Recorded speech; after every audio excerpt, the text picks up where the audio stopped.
Joueurs et joueuses, bonjour! Une petite vidéo aujourd'hui pour vous parler de Jimmy and the Pulsating Mass. En français, Jimmy et la masse palpitante, un RPG indé sorti à la base en 2018, réalisé par un gars du Texas. C'est pas moi qui le dis, c'est le résumé officiel qui le définit comme ça. Et ce gars du Texas, c'est Casey Hosemi, qui s'est dit un jour qu'il allait développer un RPG inspiré d'Earthbound, Final Fantasy V, la série de Breath of Fire, mais également de Yume Nikki. Jimmy and the Pulsating Mass revient cette année dans une version améliorée disponible sur console. Vous l'avez certainement vu sur la miniature, je vous propose aujourd'hui une vidéo premières impressions. J'aurais préféré prendre mon temps pour vous sortir une critique en bonne et due forme, mais comme j'ai récupéré une clé sur Keymailer, un site de clés pour créateurs de contenu, j'ai une date limite pour publier une vidéo. Donc aujourd'hui, je vous propose ce premier avis, et une fois le jeu terminé, je reviendrai avec une vidéo plus détaillée. Et puis, plus de vidéos, ça fait plus de YouTube Money, bien joué! Oh, tu sais, sur ce genre de jeu, je suis pas sûr de faire beaucoup de vues. Bah, pourquoi tu fais ça alors? Pour la beauté du geste? Pour le plaisir de partager?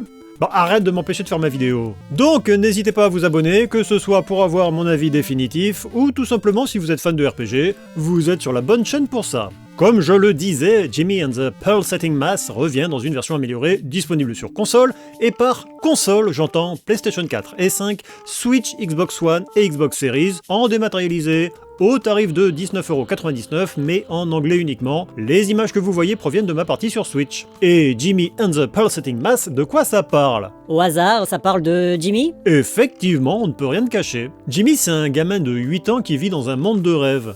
Par monde de rêve, je ne parle pas d'un lieu idyllique, mais plutôt de son subconscient, où il analyse et déforme tout ce qui lui arrive dans la vraie vie. L'aventure commence avec sa mère qui lui demande d'aller chercher du miel. Il part à sa recherche avec son grand frère, une brute épaisse qui prend néanmoins soin de lui. Il traverse une étrange clairière avant d'arriver à la première ville, puis un champ où se trouve la reine des abeilles, qui acceptera de lui donner le précieux nectar si Jimmy la débarrasse d'une menace. Je ne vais pas vous détailler tout le scénario, mais on est sur une aventure largement loufoque. L'inspiration d'Earthbound se ressent très vite.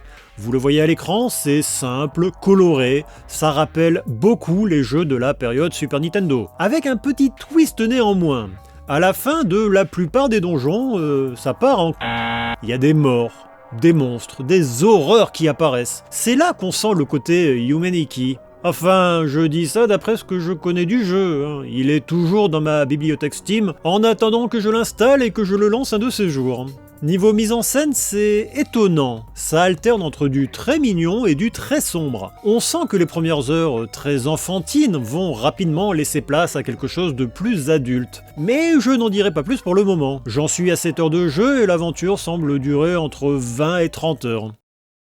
Concernant les apports de cette version, on a droit à plus de contenu, avec des niveaux supprimés dans la version originale qui font leur retour, des graphismes améliorés, une nouvelle police, un filtre CRT plutôt réussi, que j'ai utilisé pendant toute ma partie, un mode difficile a également été ajouté. Et concernant ce mode difficile, il s'adresse clairement à une minorité. Le mode normal propose déjà un challenge relevé. On n'est pas comme dans un cas comme Earthbound où la difficulté pouvait être mal équilibrée. Ici c'est exigeant mais cohérent. Les ennemis veulent votre peau. Si vous ne faites pas un minimum de grind, vous allez vite y laisser des plumes. Si j'avais un temps infini devant moi, ça ne me dérangerait pas de farmer en regardant des vidéos YouTube pendant que je joue. Mais là, je préfère avancer, et j'ai fini par passer en facile.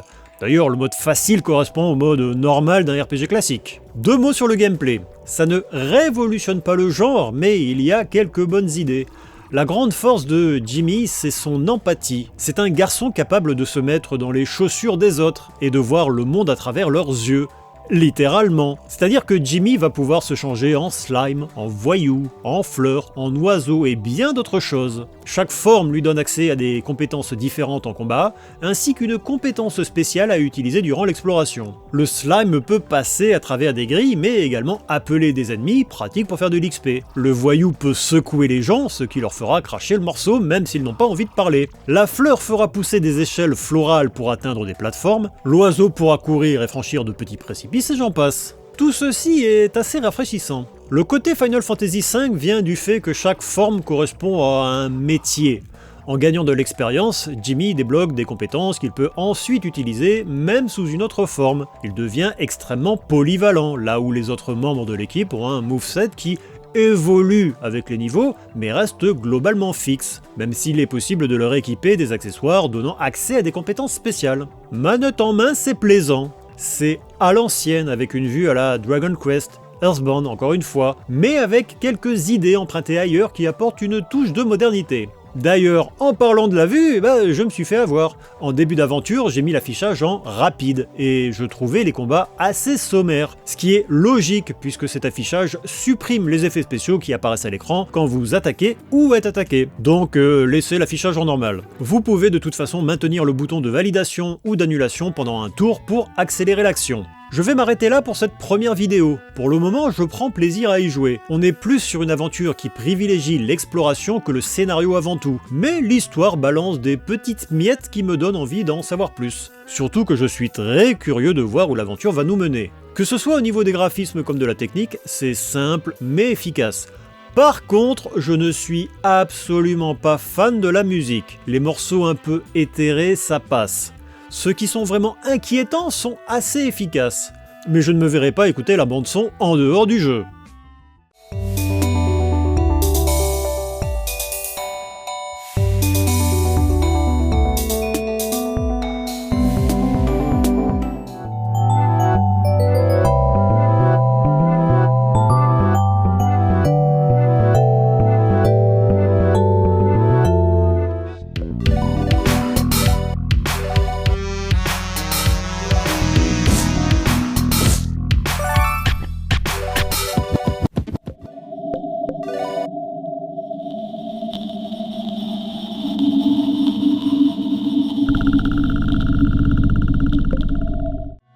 Je laisse l'audio quand je traverse pour la première fois un lieu, mais dès que je fais de l'XP, je la coupe et je mets autre chose.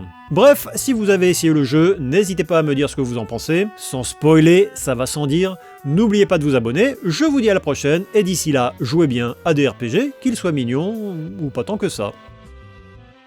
Alors, instant auto-promo, vous aimez les RPG japonais mais vous avez du mal à suivre l'actualité? Je vous invite à vous abonner à la chaîne parce que tous les derniers lundis du mois, je fais un journal du JRPG. Je reviens sur les annonces des jeux qui sortent en Occident, qui sortent au Japon, qui sortent sur smartphone. Je fais un récapitulatif mensuel de toutes les sorties en Occident et puis même un petit point sur les goodies, en particulier les figurines. Je suis certain que vous trouverez votre bonheur.